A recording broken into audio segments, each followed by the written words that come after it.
Thank you, and welcome to the Patriots 300 Level Podcast. My name is Eric, and I'm joined by my co-host Kevin. Welcome back for our 22nd episode this week, where we'll be breaking down last weekend's playoff games and discussing news around the NFL. As a reminder, you can follow us on Twitter and Instagram at Pats 300 Level Pod for up-to-the-minute updates and commentary on news of the day. So, Kevin, no Patriots game to talk about this week. What were your thoughts of just this exciting four playoff games this past weekend, which obviously were more exciting than the previous weekend for pretty much all the games? What were your thoughts overall? And did anything stick out to you in particular? Yeah, I think the thoughts are pretty much what everyone's saying after watching this. This was an incredible four games. Yeah. Every game ended up on the last drive of the game. And usually I think we had mentioned this last week, that the divisional playoff game week is usually the best week of football to watch, just because you have all the great teams going and you've got four games going. It's not like you just have the two to watch on the championship weekend. And it's a lot better talent than just the wild card weekend where they claim the super wild card weekend sort of thing. But you have a lot of teams there that shouldn't have been there in the first place. And kind of the matchups based on having like a 2 versus 7 instead of having two different pies, and maybe may even look a little bit better if they added an extra team. So that way the gap isn't as big. So then you have a 3 versus 8 instead of a 2 versus 7, where usually the top two teams are a little bit higher up, and then the next tier goes from 3 on. So I thought it was one of the best weekends of football I've ever watched, at least. And I think all of them are entertaining. A lot of the outcomes that happened, I was pretty happy with, especially Jimmy and the Bills losing. So yeah, I think it was a pretty good weekend.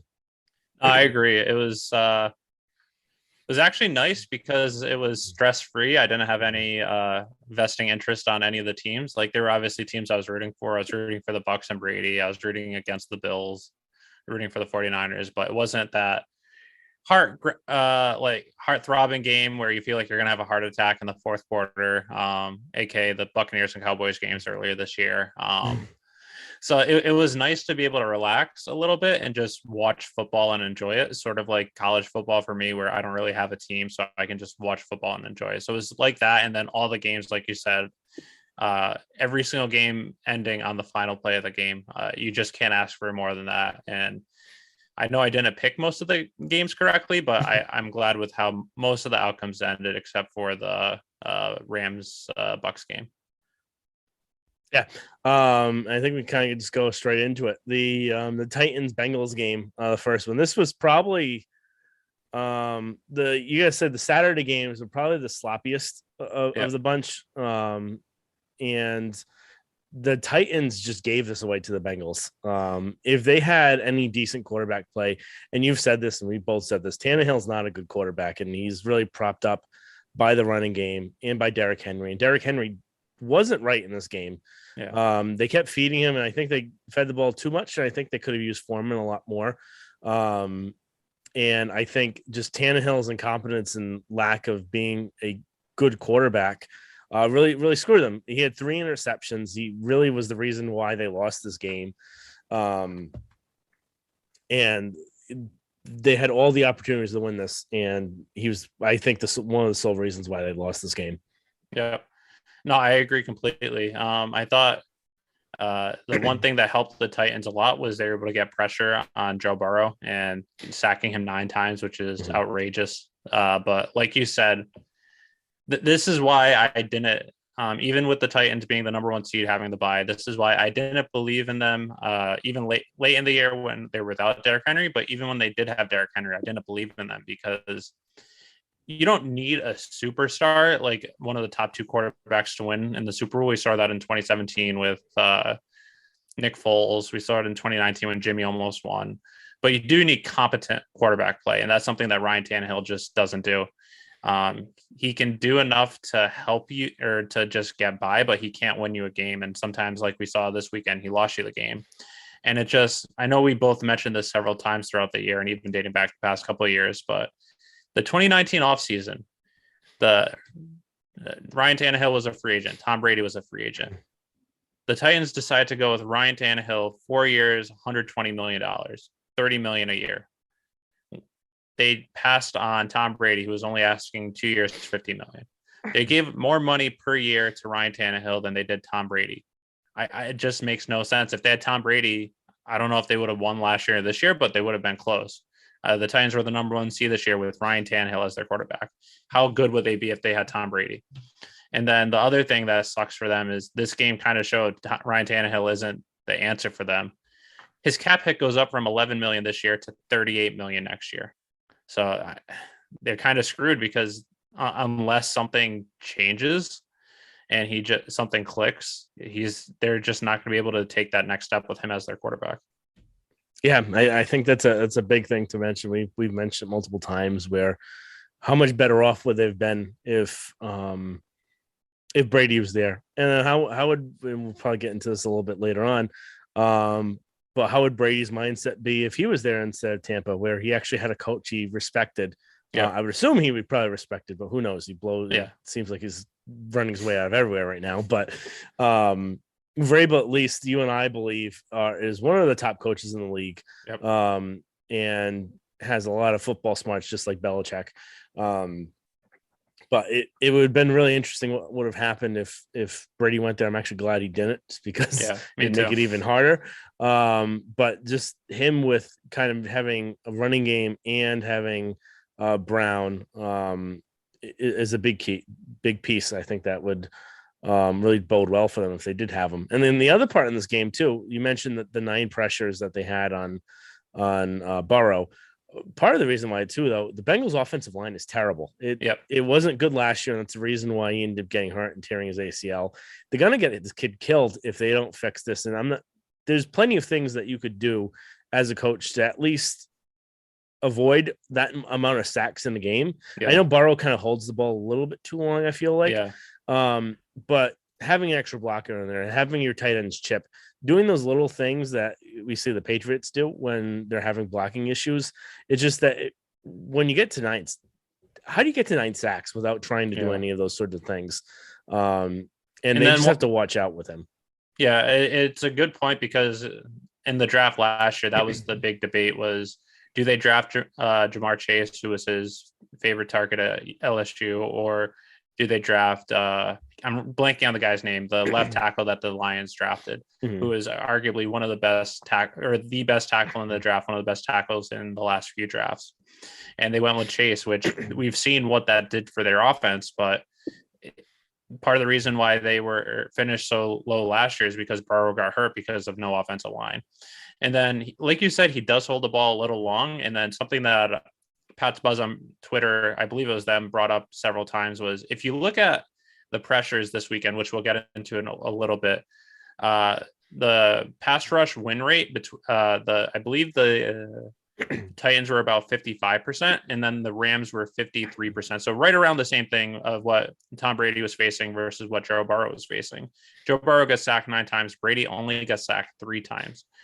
So he is young. So part of it is him holding the ball too long, where he'll have to learn that eventually. But part of it is also just knowing when to throw the ball out, but also if you're able to just, like you said, chip or have a tight end hold it, just so it gives the quarterback another half second to throw.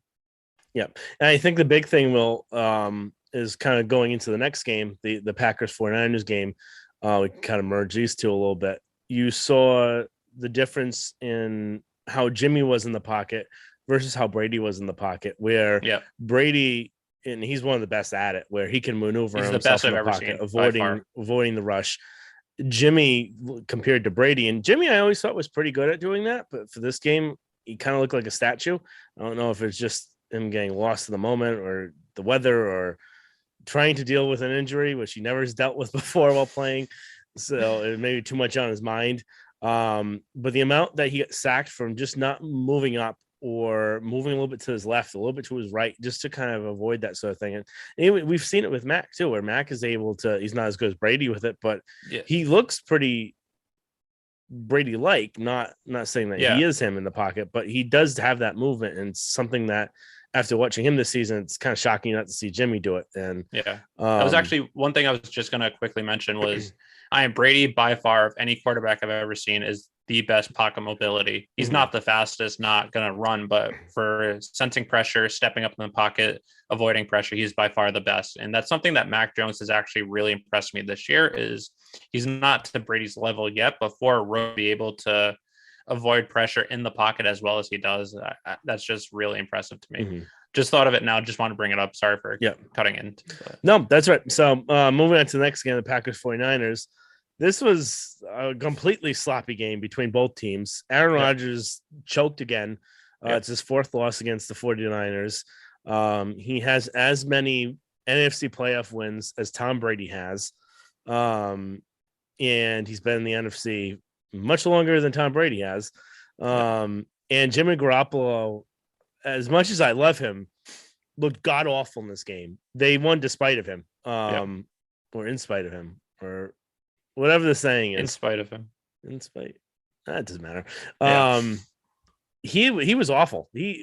But I would like to say when they needed him to step up, he kind of did at the end of the game. He had two big passes at the end of the game.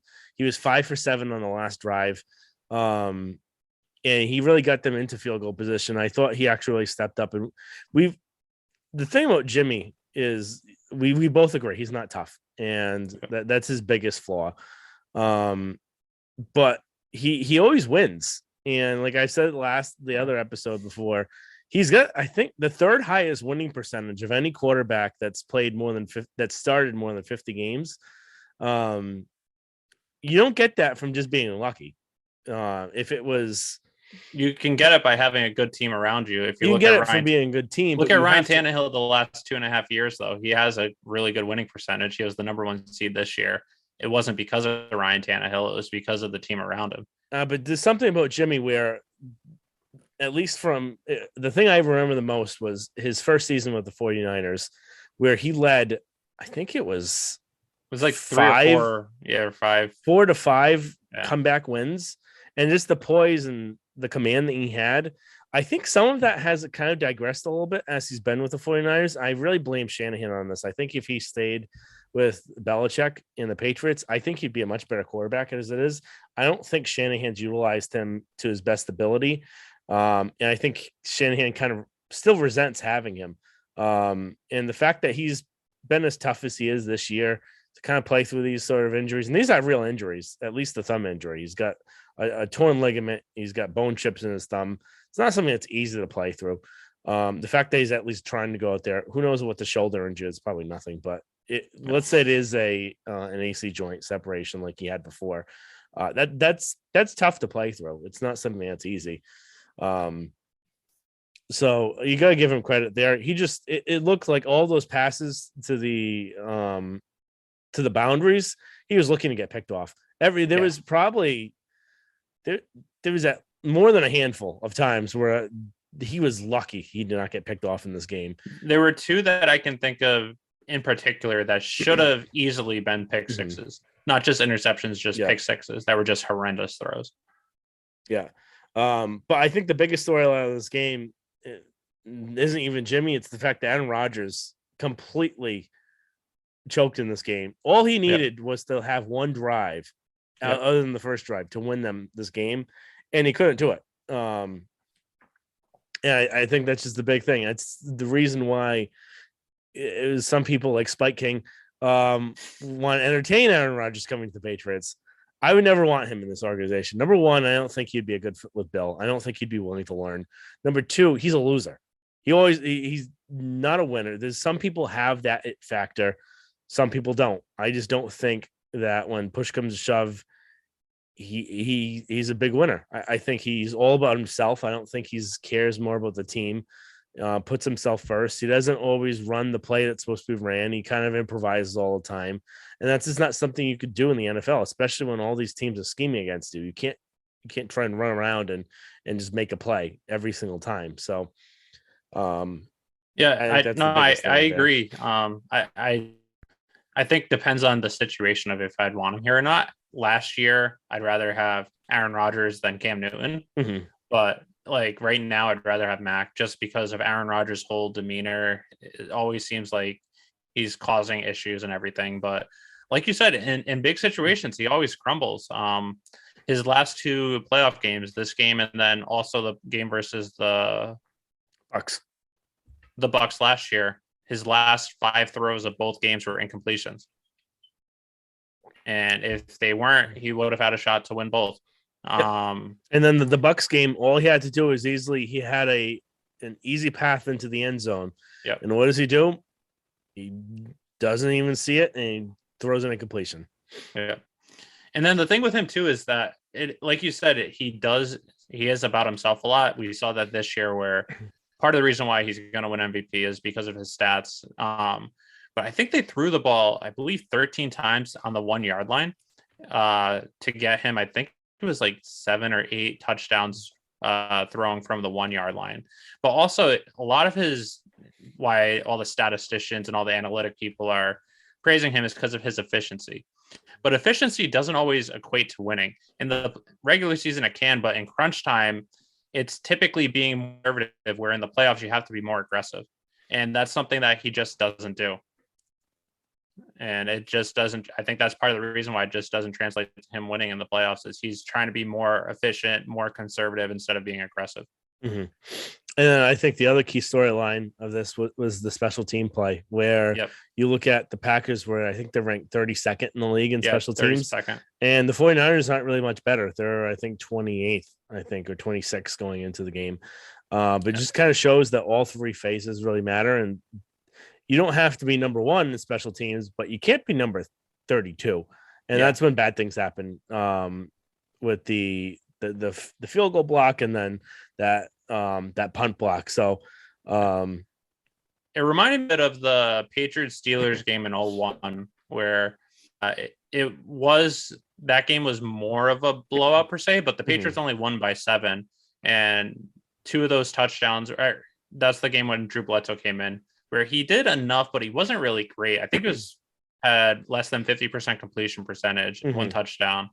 But the main reason why they won was a 55-yard touchdown by Troy Brown, and then the blocked field goal return for a touchdown.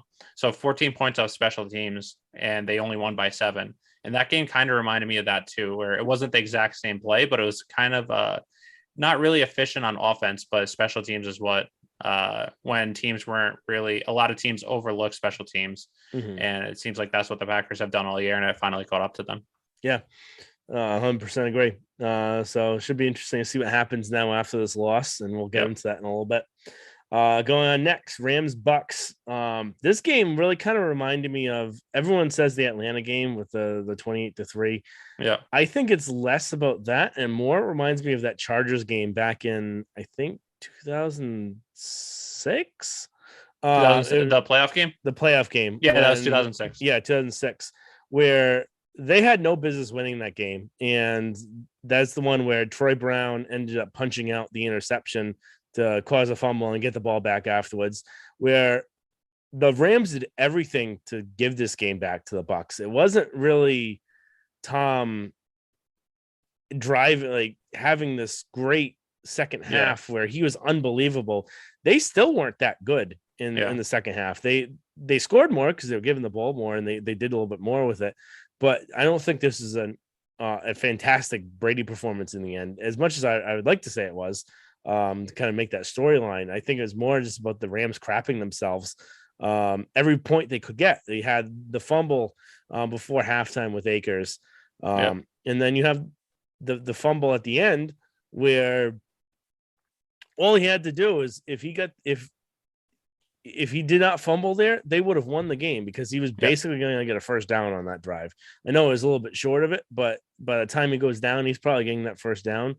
That would have ended the entire game. There was the snap, I think the most laughable play was the shotgun snap that went to the 50-yard line, which gave the Bucks a better field position they would have had than before.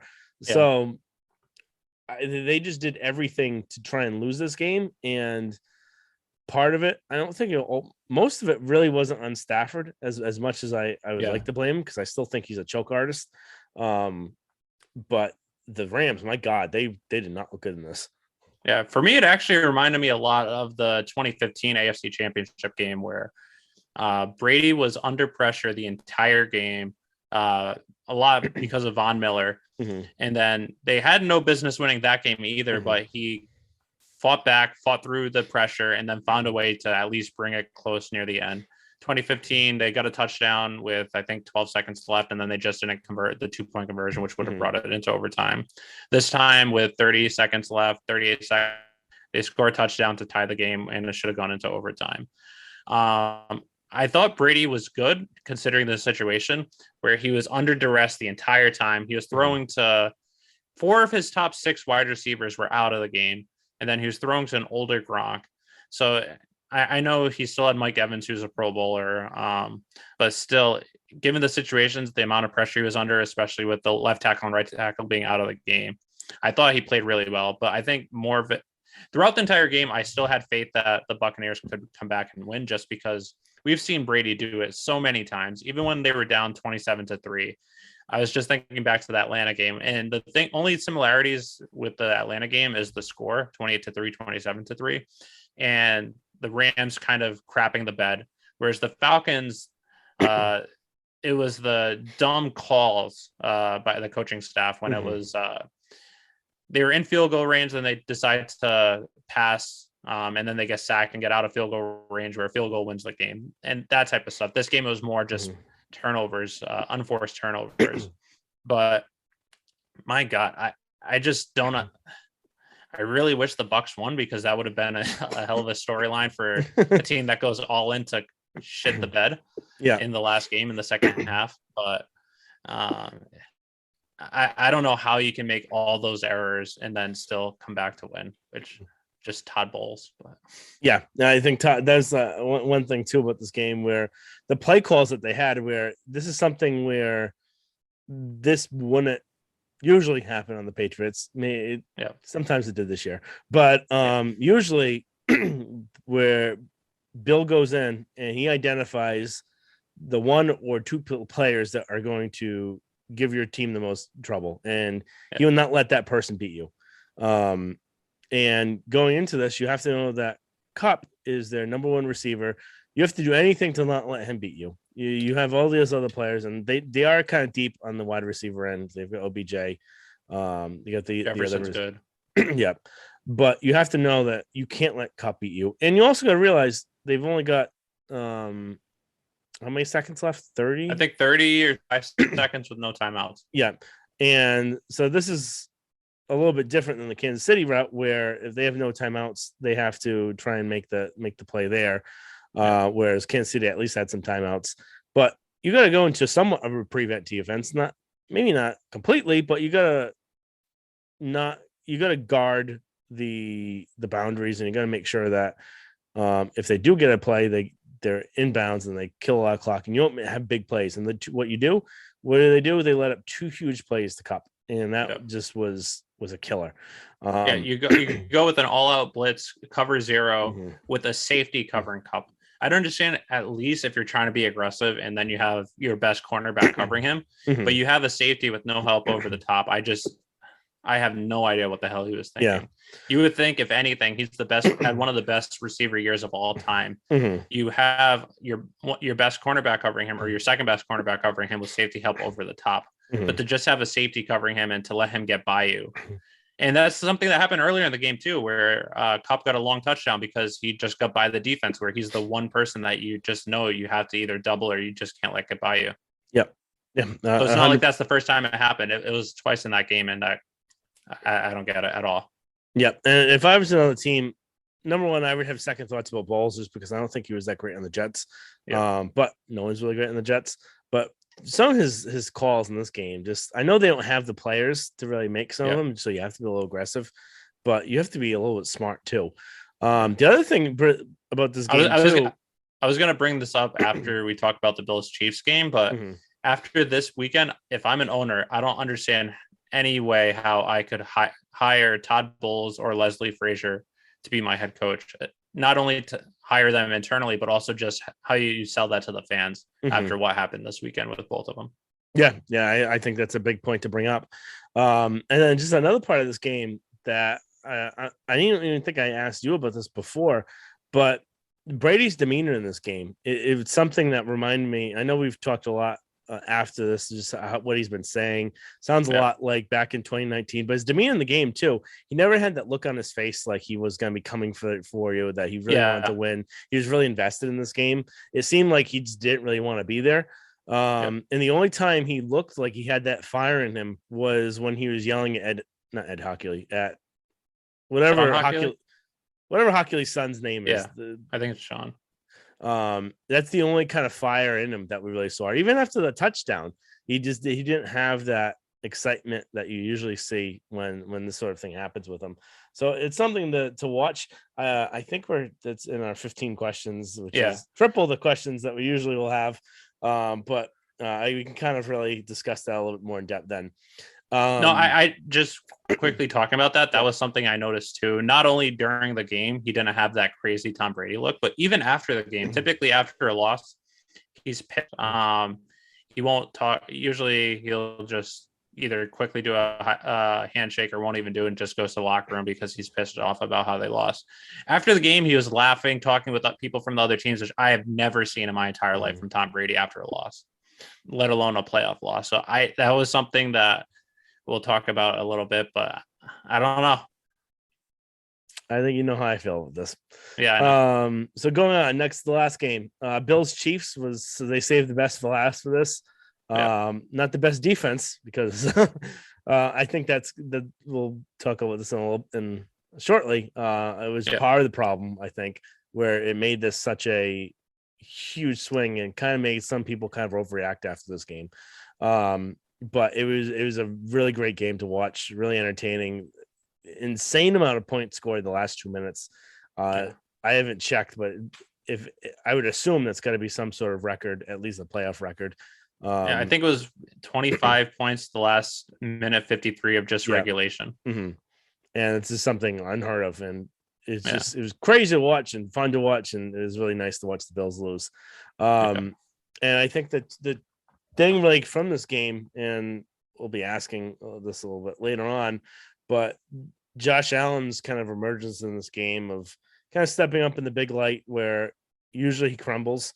This one he was going against a pretty depleted Kansas City defense. So part of it, I don't want to give him full credit for it, but I also have to understand that he was really good in this game. The last two games, even though the Patriots defense is terrible, he's got 144 rating and 9 touchdowns. I think only 14 incompletions. So he played really well. I think this really kind of just highlights where he has elite talent. And I've never really questioned that. It's just, can he put it all together? And the other thing is, will he last? And we've seen quarterbacks like this. Most recently, Cam Newton. He's about the same size. He's big. He wasn't as good of a thrower as him, but we can talk about this a little bit later. So Mahomes, I think really stepped up in this game, and was probably one of his best games of the year. I know this whole year he's kind of been on and off, and I think part of that's still that turf toe injury that he's been dealing with, why he hasn't looked the same. But this is clearly the best game that he had.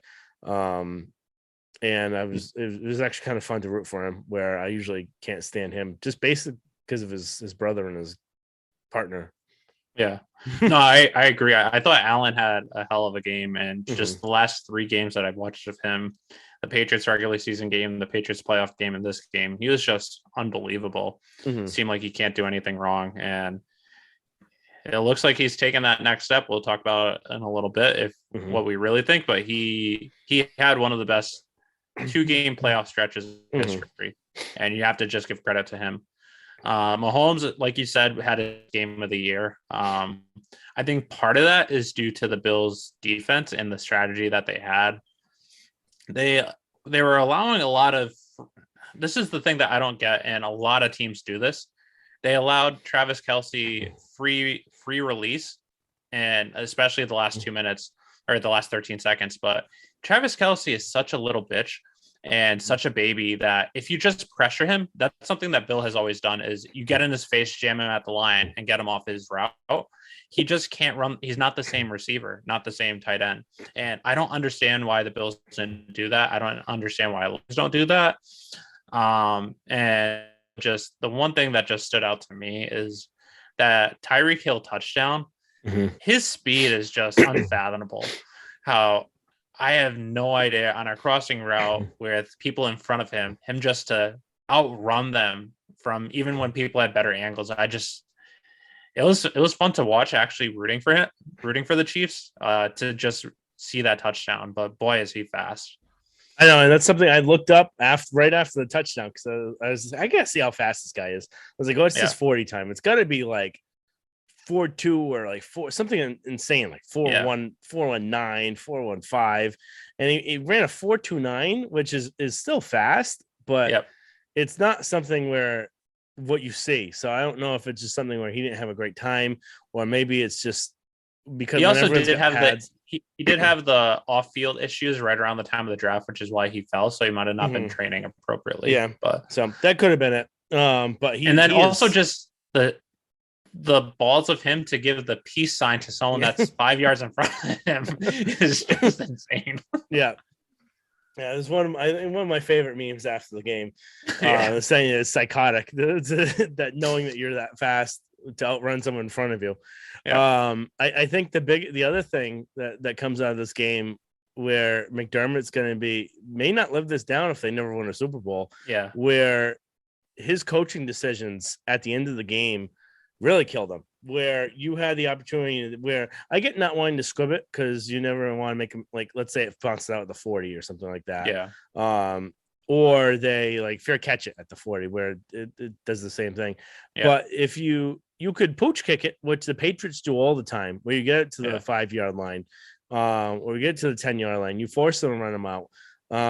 And that's going to take a good 5 to 7 seconds off the clock. And that only gives Mahomes 1 to 2 plays instead of 3 plays to get there. And maybe they're trying to kick a 60-yard field goal, which he's probably not making in that cold. And then the other fact too, where McDermott took 2 timeouts in between those 2 plays to try and get the right defense on the spot, and he still couldn't. So it's just, I think that he's a decent coach. I just think he loses his mind all the time, and I just don't know what he was doing. I don't know if they're too confident that they're going to win. But again, I can't say that's something you never see the Patriots do, because back in 2018. They allowed almost the same thing to happen with 23 seconds left. But it's just, I think that's a huge kind of question mark that you would have to have in this game would be why did they not at least pooch kick it? Why did they kick it out of the end zone? The pooch kick, I would understand if you had Tyreek Hill back there, which I know he returns punts sometimes, or if you had Devin Hester, someone of that ability. But not having them back, I don't understand why they didn't at all, because it would have eaten up some clock. But then also the 2 defensive plays that they had, the Chiefs had all their timeouts. They were guarding the sidelines to prevent them from going out of bounds, and they were essentially doing Hail Mary prevent touchdown defense, which I'd understand. Since you have Tyreek Hill, maybe have one person back there on his side to make sure he doesn't get by you so you don't lose the game. But they're leaving the middle of the field wide open for 30-40 yards, which is essentially how how Travis Kelce just went wide open to get in field goal range. It's just, I don't understand that decision at all. I don't know how much of it is on McDermott, how much of it is on Frazier. But like you said, him calling the timeout before the play, he should at least have some input, even if he's not the one that called the play. And then the other thing with the Bills is they did have the number 1 defense going into in the regular season. I think part of that was a little overinflated based on the competition that they faced. And then also them being without Tre'Davious White the second half of the year. But I think, I don't know if it's more just Mahomes and the Chiefs is that much better, or if it was just terrible game planning, or the Bills just aren't as good as their numbers say they are. Yep, that's the other thing I wanted to get to, where I think they were kind of exposed in this too, where the Patriots have been exposed with the Bills, where they're pretty similar to how the Patriots are, where they could get exposed if you spread them out. And their lack of speed at linebacker and some of their other coverage units really get exposed where they play more of a zone defense. So it's kind of the same sort of situation at where the Patriots kind of fell into. The Bills were probably one of the teams, the best teams to beat their type of defense.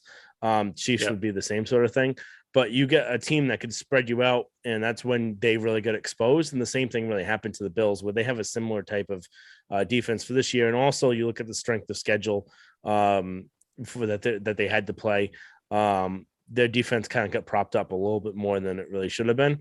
Yeah. So I think that's another big thing, like you had mentioned. But I think they weren't as good as their stats had said.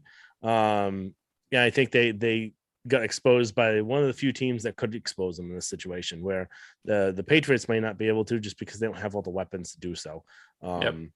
But Kansas City did. Yep. No, I agree.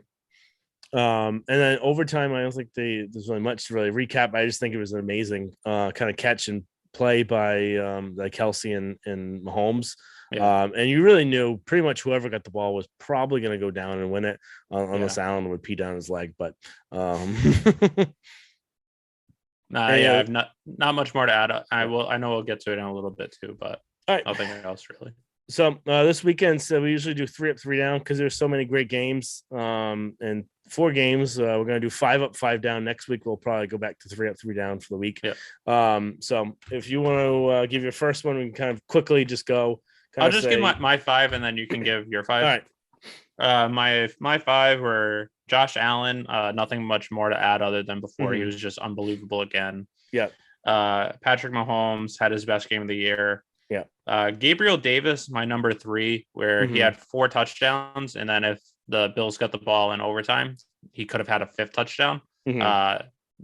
Number 4 is Brady. I thought, given the conditions, being without 4 of your top 6 wide receivers this year, being without your two offensive tackles, and then being pressured more than 50% of the time, to only be sacked 3 times and to bring your team back from down 24 points late in the third quarter to have a shot to win it at the end, or to tie it and shot to go into overtime.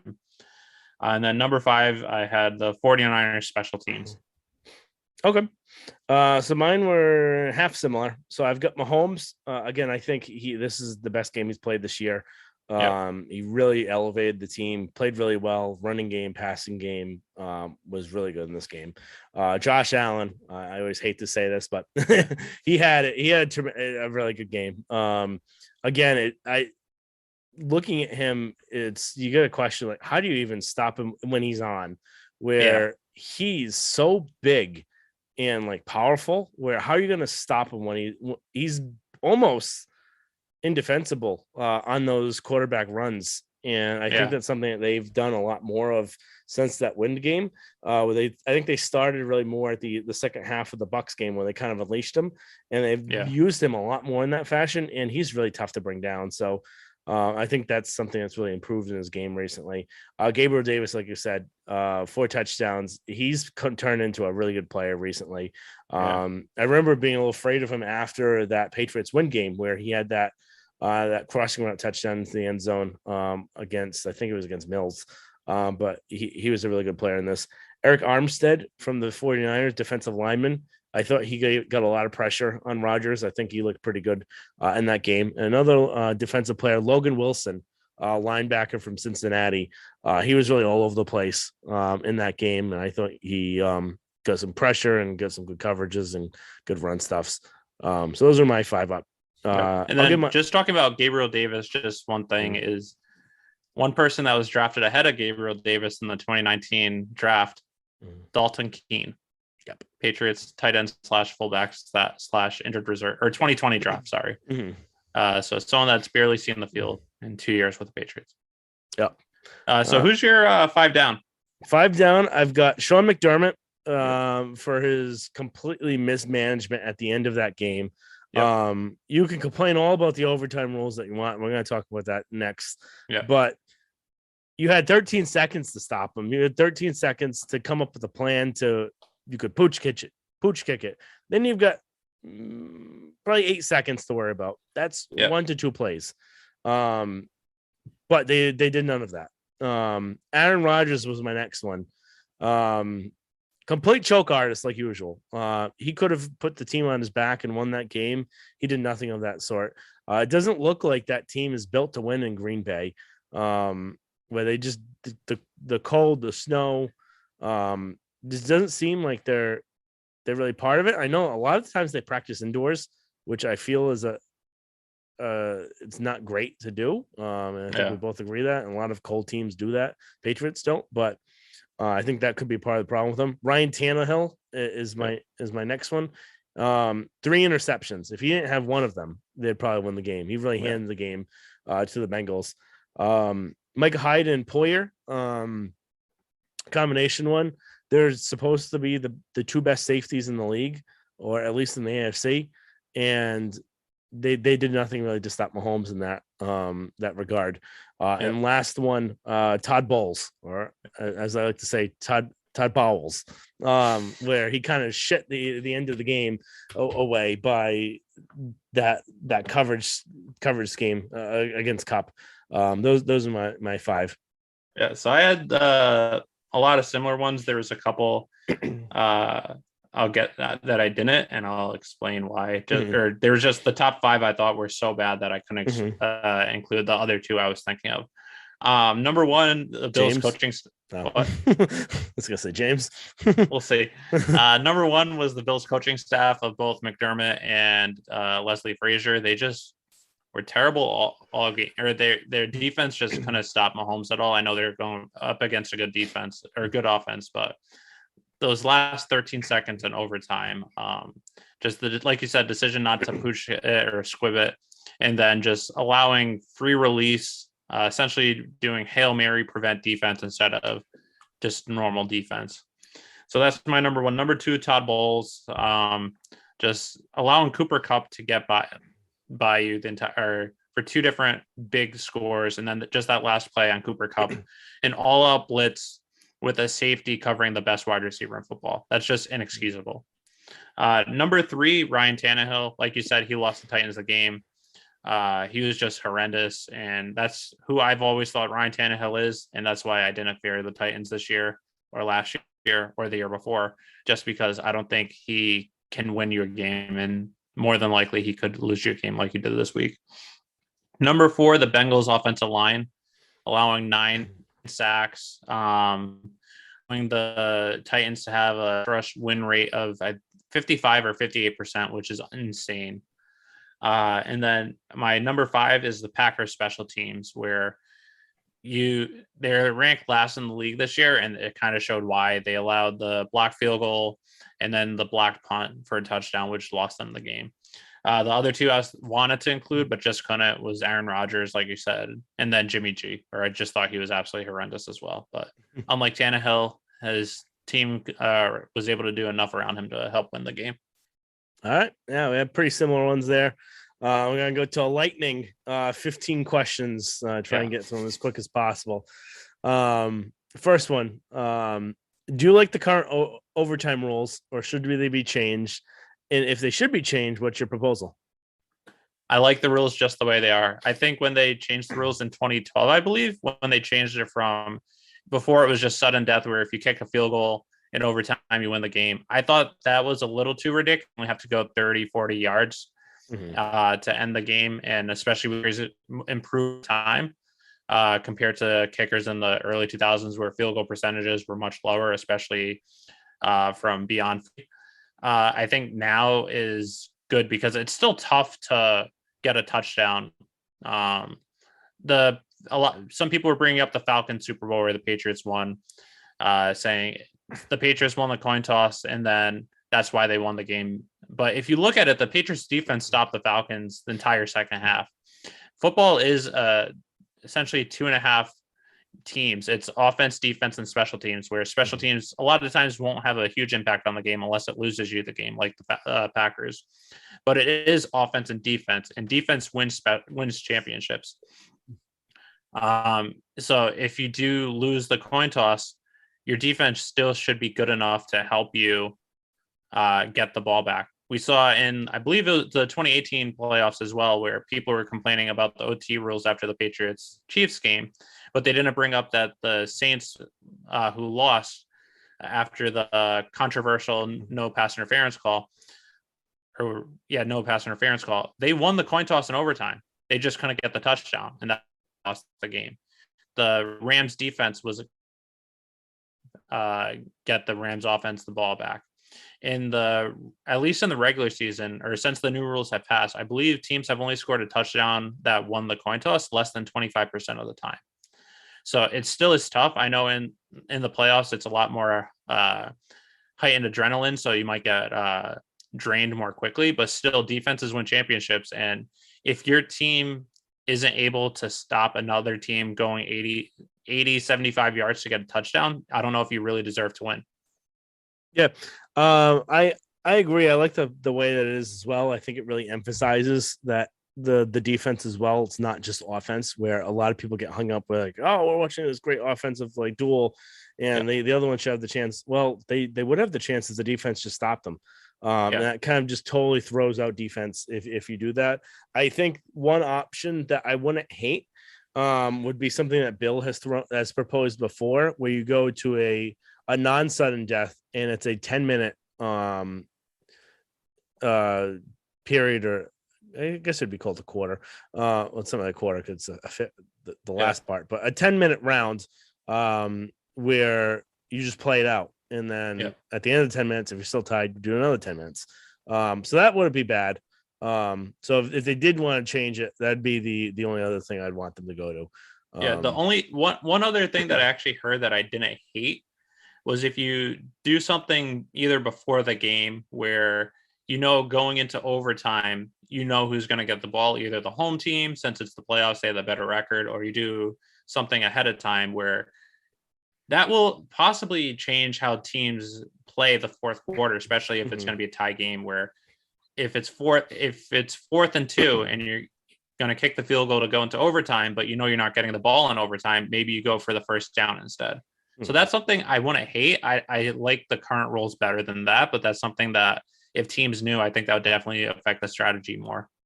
All right. Moving on. Next question. Aaron Rodgers, why does he suck in the playoffs? I think just like I said earlier, I think he just doesn't have that clutch gene, but also the way he plays, it's more efficiency where he's more conservative and he's not aggressive. And in the playoffs, you have to be safe with the football, not turn it over recklessly, but you also have to be aggressive and try and go for those first downs or those big plays when you need it. And that's just something he doesn't do, where he's more focused on the stats and what it looks like. Yep. I think he's a loser. I think he's just always going to be a loser. I think he's just he cares more about himself than the team. And I think that always just shows in that. So that's where I come out with that. Next question. What in these games tell you about where the Patriots currently are in the AFC and what's needed this offseason? So I actually took some good and bad for the Patriots out of this. Looking at the Bills-Chiefs game, I think I saw that our defense is not good enough or fast enough to compete against these high-powered offenses. That was my number one takeaway. But I also saw how there were teams like the Titans and the 49ers who almost won and won with subpar quarterback play, quarterbacks that I think are worse than Mac, showing that you don't necessarily need that number one, number two overall or best quarterback in the league to win if you have a complementary football team around you. I think Mac will take that next step next year. I think he'll continue to progress. I think if the Patriots defense, that's the thing that concerns me is, are they able to stay with these fast-powered offenses? And right now, I don't think they are. They have to get faster at the linebacker position. They have to get faster at the cornerback position. They need better coverage at the cornerback. They have to get more pressure, whether it's getting another edge rusher, using Uche taking that next step, blitzing more, but they have to do more with that. And I think if their offense gets one more piece, I think that'll help them take that next step as well. Just another person that Matt can throw to. But I think that can be Aguilar and Jonnu Smith if they take that next step next year, having another offseason under their belt. I couldn't say it better myself. I 100% agree. I think the biggest thing where a lot of people take out of this where, how are you going to compete when you don't have a quarterback like Mahomes or you don't have a quarterback like Allen? You look at the quarterbacks, like you said, and they're not all elite talent. Some of the elite talents lost. Aaron Rodgers lost. Tom Brady lost. Joe Burrow lost. Joe Burrow won. Oh, Joe Burrow won. Joe Burrow almost lost. He should have lost. But like even the last round, Dak Prescott lost. Kyler Murray lost. You don't need these unicorn quarterbacks that can run and throw and do everything. Where a pocket passer is just fine. The biggest thing, like you said, is the defense, and that's something we said at the end of the season, and was something we're going to get into in a few weeks from now, kind of breaking down this defense, what improvements are needed. But they need to get faster. They need more coverage cornerbacks. They need to be faster at linebacker. Like you said, they need a real nose tackle. Jordan Davis. Are they going to be able to do that all in one off season? I don't think they can. They could, if they do believe in some of their guys and kind of move pieces around. Yeah. You could have speed at linebacker. You could have McGrone, Uche. Yeah. Those sorts of players. You have McMillan coming back, and he's really impressed apparently in training camp before he tore his ACL. So, and they re-signed him after he tore his ACL too, which was a good sign, at least, that they believe in him. But it should be interesting to see. But it doesn't make me that concerned after watching this.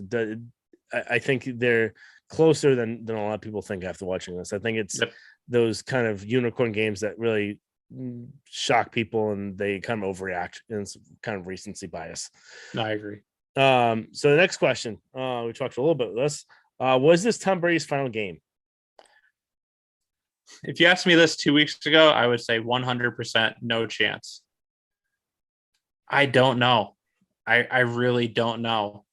The last week and a half, I'm just getting the same eerie feeling that I had the 2 weeks leading up to Brady leaving the Patriots, where after the loss to the Titans, I thought there's no way he's leaving. A month into into the offseason, I thought there's no way he's leaving. But those 2 weeks leading up to free agency, I was like, I have a strange feeling he's leaving. And I think we saw it on the sideline. We've heard reports coming from reliable people like Schefter, that wouldn't report it if the source is telling him he didn't trust or didn't believe. We saw his demeanor on the sideline, where he didn't have that same fire that he did during the Falcons Super Bowl or the Patriots 2018 Super Bowl run, even last year. And then after the game when he lost, him just laughing it up with people on the opposing team, which we've just never seen. I think after the season he had, he's always said he wants to play to 45, and he just and he wants to play until he sucks. He didn't suck this year. He should have been MVP. He led the league, and he had one of, if not his best statistical years this year. So I think it's still tough for me to say he's going to give it all up after the year he had, with him still being on a very talented roster. But I don't know. I think I put it at 55% chance he comes back, which I never would have thought I'd be saying a couple weeks ago. It's still more than likely, but I think there's a decent shot he's done. It wasn't his final game. He's coming back. The only reason he doesn't come back if he doesn't get his way and he throws a hissy fit and he retires because he hates Arians so much he doesn't want to come back and play for him. But other than that, he's coming back. He may not be coming back for the Buccaneers.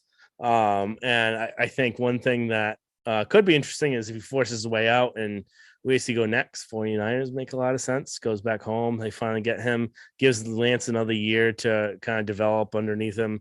They can finally get rid of Jimmy G because they hate him. And it could be interesting to see. I'd love to see him in this mercenary role where he goes to team after team, 1 year contract. Can he win?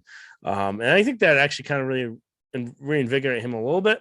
I think you're hearing all the same stuff that you did back in 2019, the family, all this other stuff. And it's all a bunch of baloney because number one, he's saying all this family stuff. Did he mean it back in 2019?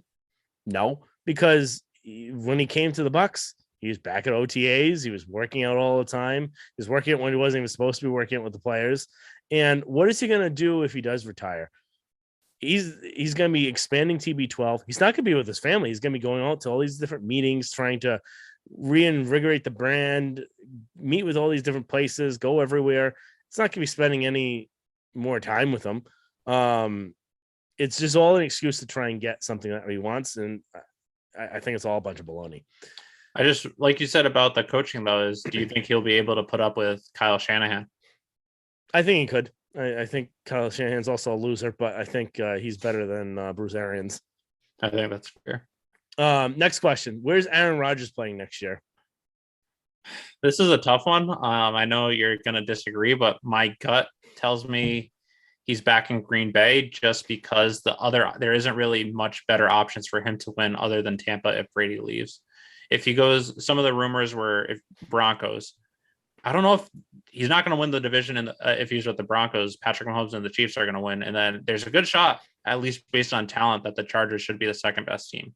So there's a chance he could be the third best team.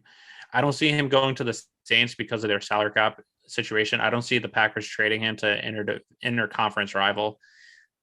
Steelers makes sense. I could see him going there, but I'm going to just stick with Green Bay right now because that's going to give him the best shot to win. Because if he goes to Steelers, he still has to compete with the Bengals. He has to compete with the Ravens, has to compete with the Browns.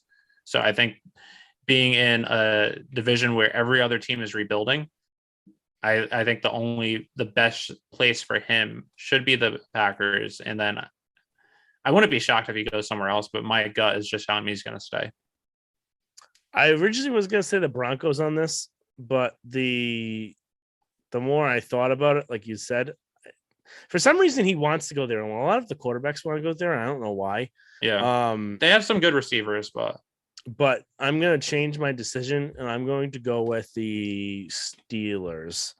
I'm going to go with the Steelers, and I don't think Jimmy's going to go there now. I think Jimmy's going to go to Tampa. He's going to replace Brady. Brady's going to go to 49ers, and that's going to be a whole nice little hogwash of things. He's going to have some really good weapons with Pittsburgh. He's fine with the cold weather. He'll probably get along with what's his name because he can deal with jackasses because we've seen what he's done with Antonio Brown, Le'Veon Bell, all that sort of thing. So an interesting situation. It'll never happen, but theoretically, a 4-team trade where Brady goes to the 49ers, Jimmy G goes to the Seahawks, Russell Wilson goes to the Packers, and Aaron Rodgers goes to Tampa. It could be interesting too.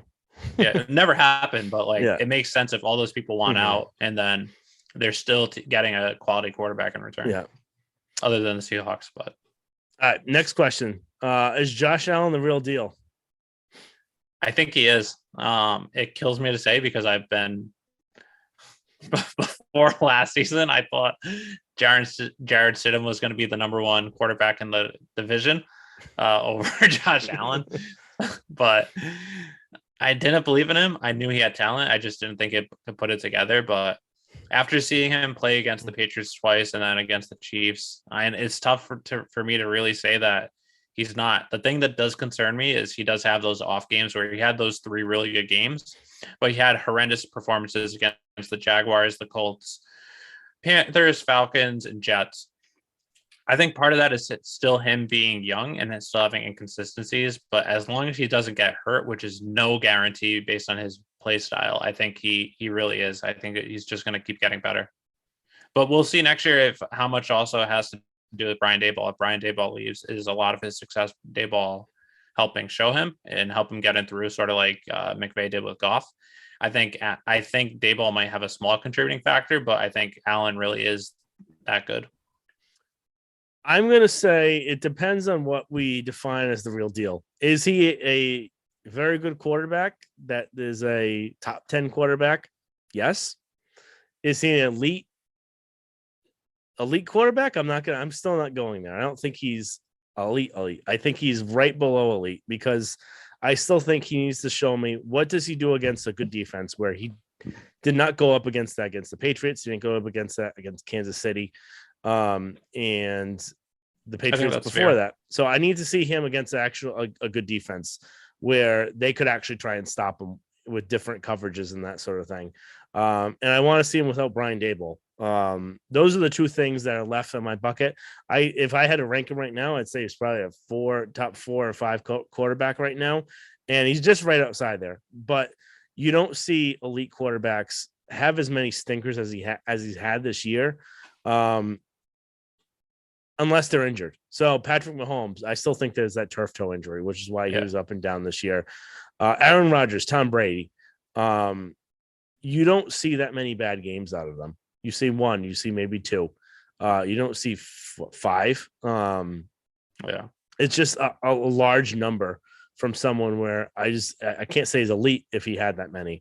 Yeah. I think he's just right outside of there. He's grown on my list. I think a few weeks ago I'd probably put him at 10. Now I probably moved up to 5, 4. But he's definitely moved up. But it should be interesting to see how long his career is going to last, because number one, are people going to figure out how to play you? Number two, how long can he physically last running like this? Yeah. Where I know he's big, but like I said, Cam Newton, same sort of build, same sort of size. Cam Newton wasn't as good of a thrower as Josh. But that's the only thing where if his running gets diminished like Cam's does, I think as long as his shoulder doesn't get hurt, he could. I don't know if he'll be able to. It depends. Can he be a pocket passer? He has the arm to do it. I don't know if he has the play style to do it. Yeah. So that should be interesting to see. Next question. Thoughts on the 9 coaching vacancies? There's a lot. Which I think typically the average is 6 or 7. Mm-hmm. So there's more than that this year. There isn't really a great destination though. Why'd you make that look? Oh, we have this question twice. There isn't really great destination. Like last year, there was the Chargers, which I thought was a great destination because they have a lot of talent. Mm-hmm. Bears might be based on if you believe in Justin Fields. Texans is they're talent devoid. The Giants are talent devoid. I thought Seahawks would have been an opening because of everything, but Pete Carroll's still there. But Saints are in cap hell. There isn't really that great destination. So like for Brian Flores, for instance, I think he should be the only one that really makes sense or a good destination is the Raiders, where you have a quarterback in play that can win you games. I don't think he's elite, but he's middle of the road, upper. He's like that. Top 15. Yeah, top 15 quarterback. They have talent on the roster. They missed a couple picks here and there, but they still have talent. They're a playoff team this year, so I think that's the only one. And then someone like Brian Flores, who I think is one of the best coaches in the league, which is not really saying much because there aren't really that many great coaches, but there isn't really a great destination for him to go other than really the Raiders. I think it all depends on Chicago, what you feel about Justin Fields. If you like him, I think that would be a fantastic spot. If you don't, it wouldn't. And I know the Patriots weren't supposedly high on him, so that doesn't mean that sounds like it'd be a place that Josh won't want to go to, especially now that they've hired someone as the GM. But I think the Raiders is probably the most appealing. And then even now recently it says that Ziegler and Josh are not considered the favorites for this, which is actually good for the Patriots because it would have sucked to lose Ziegler. I think would be the worst one to lose, and then Josh as well. I think Josh would be the worst just because of Mac's development. Because there are some rumors too that if Ziegler did leave, Scott Pioli might actually come back, but should be interesting with that. Maybe I would even think Thomas Dimitroff too. I could see. Yeah, I haven't seen any rumors, but that would make sense. Mm-hmm. But like I said, Raiders probably sounds most interesting. Next question. Patriots surprise offseason / training camp release / trade. Yes. So I put this. I have 2. Yeah. Shaq Mason or Jonathan Jones. Is Jonathan Jones under contract? Yes. Oh. If they release him, it's the cap $6.2 million and it's $2 million in cap hit. Mm-hmm. Shaq Mason's a good one. That was one of the ones I had. So I'm going to go with, I don't think it's as much a surprise, but just based on you signed him this last year, I think Devon Godchow, I think he's got to go. Yep. One other one that I don't see happening, but I wouldn't be shocked based on just the money situation would also be Lawrence Guy. It would save them cap $3.7 million and only be a $750,000 cap hit. So I don't think they will, but based on that, depending on he was inconsistent this year, if you think he's taking a step back, that might be another one too, even though he is a locker room guy and part of that culture that you want to build around. Yeah, I think Shaq Mason's the best one. I could definitely see that happening. Yep. Next one. What Super Bowl matchup do you want to see, and what is the Super Bowl matchup you expect to see?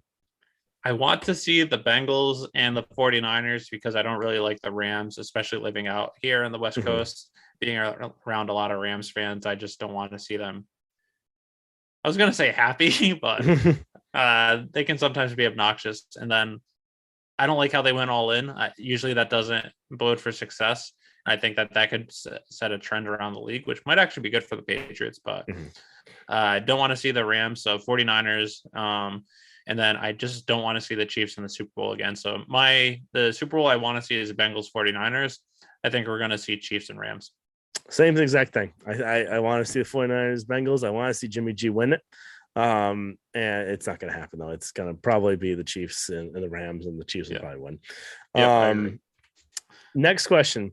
Your thoughts on the taunting / unsportsmanlike penalties in the Tampa Bay game? It was just atrocious. It's just Hockey Lee being like his dad, where trying to make the thinking that everyone came to see him instead of actually see the game, and to be so thin-skinned to call the unsportsmanlike penalty on Brady because he said mean words without even swearing at you.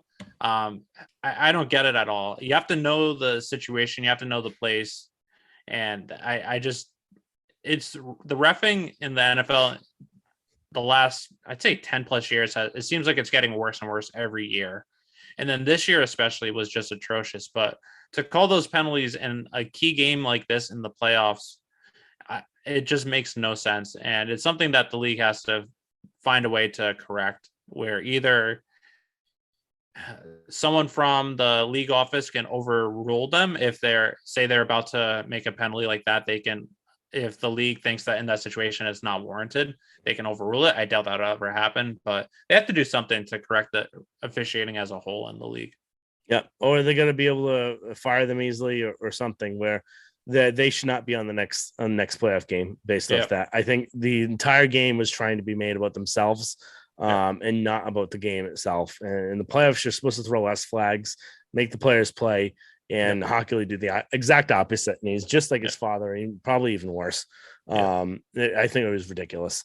Next question: which wide receiver remaining in the playoffs would you rather have? Contract included.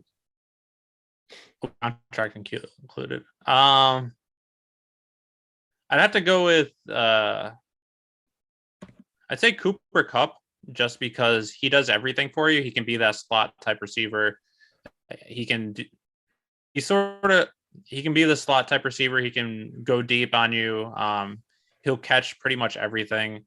If contract wasn't included, I was thinking maybe, at least for the Patriots, either Cooper Kupp or Tyreek Hill, adding that deep threat for how fast Tyreek Hill is. His speed is just unbelievable. But I mean, Ja'Marr Chase is good too. He's young. He's on a cheap deal. But I think Cooper Kupp just does everything you can ask of, except that fumble in the second half. But I would say Ja'Marr Chase, just because I think he can actually kind of do similar stuff as Kupp. I think he's really known for those big skinny posts and the regular posts, but he can line up in the slot too, and turn a 15-yard slant into like a 60-yard play. So I'd go Chase, especially because of the contract situation there. That's fair. Next question. Where should Davante Adams land? I'll let you answer that one first. All right. So one spot that would make sense would be the Chargers, because they all like that cap space. But to stick with my Tom Brady prediction, he should land with the 49ers. I don't know if it could work cap wise, but you know how the cap is crap and you can manipulate in many ways and deal with the ramifications later on. I'd like to see him with Tom Brady in San Francisco, have him just have another weapon over there. Yeah, so I think the Bucks make sense if Brady's there. I'm assuming on Gronk, he still was very productive this year, but he's not the same Gronk of old. They lost Antonio Brown. Chris Godwin tore his, I believe, ACL, and he's going to be out for most of next year and might not even re-sign with them anyway. So I think him going to the Bucks will give Brady another elite weapon. I could see him staying in Green Bay. If Aaron Rodgers stays in Green Bay, like I said, he's going to, I think Davante Adams staying in Green Bay. So I could see that too. Another one I could see is I don't think will happen, but the Seattle Seahawks. Wilson has had some griping about the roster and everything. If you add Davante Adams to the Seahawks along with Metcalf on the other side, that'll give them a pretty elite offense. And they're in a very tough division as it is with 3 playoff teams in it. So that might help them compete.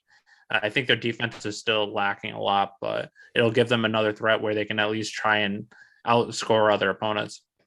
That's an interesting one. Next question.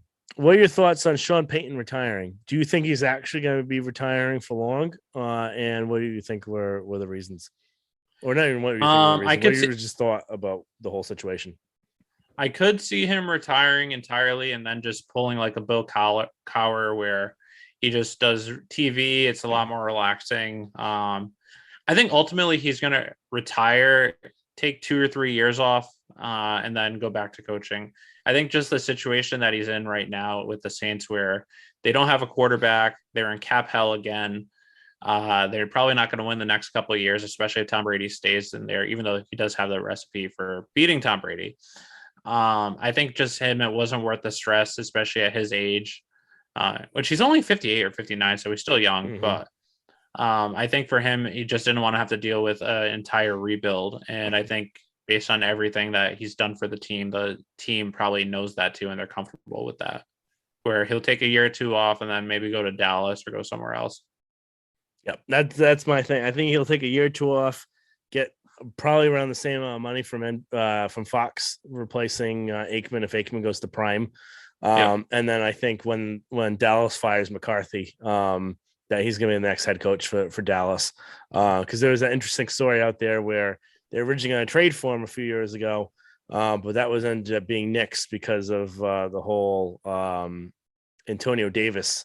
Anthony Davis saga with the Pelicans. Yes. Yeah, New Orleans Pelicans. I'm watching basketball now with these people, but I was surprised to learn that it's the same owner and same GM for both the Pelicans and the Saints. I didn't know that. Yeah, that was something that was interesting, and I don't know why someone would want to be the GM for 2 different sports teams. Yeah. I feel like it's one team is hard enough. I can't imagine doing 2 teams. Yeah. But they probably are very intertwined there. So very interesting story if you want to read it on Barstool, or you could probably find it somewhere else, but that's why I saw it. So nice little story to go on that. Last question. If you could trade Mac Jones for any starting quarterback out there today, contract included, who would you? And then if you did, who would you entertain? That's a good question. The only one for certain would be Patrick Mahomes, even with his contract, which I know is insane. He's just such a different level where he can do everything on the field. I know he has really good weapons in KC, but just his ability is just unfathomable. And then the cap is going up the next few years. It's going up this year from, I believe, 182 to 208. And then there's rumors that it's supposed to, within 2 years, go up to close to 300 million. So cap down the line doesn't really scare me. Josh Allen, I wouldn't, even though he's shown he can be elite just because of the contract situation he has where it is a lot. And then his style of play, he could get injured and then that could be a derailment. The only other people that I would consider other than Patrick Mahomes is Joe and Justin Herbert. If you think that their career trajectory will be higher than Mac Jones, they're both still on their rookie deals, only 1 year further than Mac. They both are in that near elite level.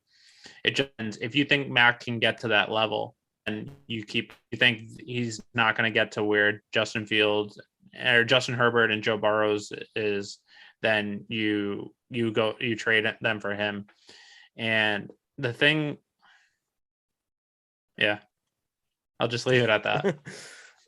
I'm pretty similar there. I think the only surefire person I trade for would be Patrick Mahomes. I would have said Deshaun Watson before all this stuff went out with him. And even if he did resolve all of his lawsuits, what's to say someone else won't try and go after him? Yep. And then even if someone else doesn't try and go after him, that hasn't come out yet. If he did all this stuff beforehand, let's say it was true, eventually you're gonna slip and you're gonna do the same thing again. So Yeah. I just wouldn't trust having him and paying that much for him based on that risk. I wouldn't take the risk. I would say the only person surefire thing I think would be Mahomes. Allen, I don't think he's gonna last long enough if he keeps up the amount of running he does. And I don't think anyone else really makes much sense based on Russell their age. Wilson. A couple of years ago, I would have said maybe Russell Wilson. Yeah. Getting older, he's only 33. He did show slippage this year. I don't think Dak Prescott is the guy. Mm-hmm. I think Mac, given his intelligence, his field awareness, I think he can have a better career. He might not put up the same numbers, but I'd rather have him, assuming he continues the same trajectory that we saw this year, that we saw Justin Herbert and Joe Burrow take from year 1 to year 2. If he follows up, which I think he will. Yeah. Aaron Rodgers old, and he's a loser. Tom Brady, I love Tom Brady, but I don't know how much longer he'll keep doing it, even though he hasn't shown any sign of slip his entire career. Mm-hmm. I think like you said, Herbert and Burrow, I would think about, but I would need to do a little bit more research on them, as far as them, just to kind of see how, because with Herbert, we've even seen with Bill, he's been able to stop him, and it seems like they actually like going up against him because they know how to stop him. It doesn't seem like he processes that quickly. And that's something you really want from a quarterback, someone that can process quickly, understand the situation. And if it's something that he's not as good as Mac with, I would rather take Mac in that situation. Burrow, I think, is the big one, just to say where he's got a better arm, but he's a pretty similar style quarterback. So is it something where Mac can get to that Burrow level? Would be the big question. Well, we don't know. So we have to see it after one more year. But there's only a handful of people I would think about doing it too. Yep, I agree entirely. All right, so I think we actually even talked about our predictions really for next week. Both of us really think it'll probably be the Chiefs and the Rams going forward to the Super Bowl. Hopefully it's going to be the 49ers. And who knows? Jimmy always finds a way to win, even if he isn't good in the game. So he's got that Italian magic. I think if the 49ers win, it's more of their defense leading them and the Matthew Stafford pulling a Matthew Stafford, where late in the game he throws a pick six or something like that. I can see that happening. Jimmy's going to win the game. I think it's more either the 49ers defense or Stafford losing the game. Yeah. Well, we'll have to find out. So it'll be a fun 2 games to watch this weekend. So we'll catch you next week, kind of recap these games, have some more different questions to go over. And if there's time, maybe we can start breaking down some Patriots information, but we'll be with you the next few weeks. And then eventually we'll go to probably an every other week when there's not as much kind of going on. So again, follow us on @Pat's 300 Level Pod on Twitter and Instagram, YouTube as well. If you can watch the videos there, subscribe, rate, and review. And the blog will be coming at some point this off season. So we'll look forward to catching you next time.